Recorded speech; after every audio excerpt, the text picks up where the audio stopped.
وسامك ما عاد نشتي. عندنا كلام يمدش يحسبون. في أنت اسمك لقمان سمينا في عنس شاعر الحكمة. أنت بتعقل. حق في الكل ما مخصصات له.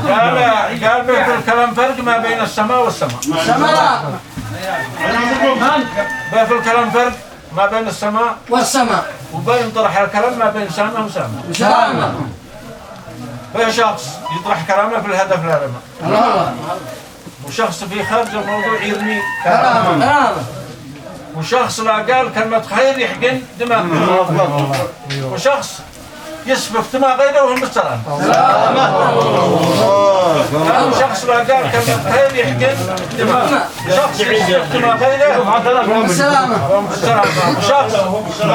وشخص من كثر شوقه للسرف والظما يجرح على معبر الكلمة وهو في حزام. الله أكبر. قالوا شخص من كثر شوقه للسرف والظما يجرح على معبر الكلمة وهو في حزام. وشخص يفعل كلامه مرزح والحمى. وشخص يفعل عداء خلفه وعدوان أمامه. وشخص لا برد الحمى يزيد الحمى. وشخص لا برد الحمى ورجع الصدد في الجلد كسر عظامه. الله اكبر عليك. من احتمى في قوانين الكلام احتمى وهو حمى على ذي يخرجوا عن نظامه. قال من احتمى في قوانين الكلام وهو حمى على ذي يخرجوا عن نظامه. قال كلام لقمان مضمونه دوال العمى. استخرجه من مهمات الكلام اهتمام.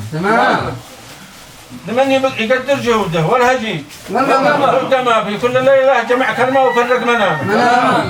ما حد معه هاج شقبل بالطلب قبل ما يرتض قلبه ولا قبل أن يكون من مقامه.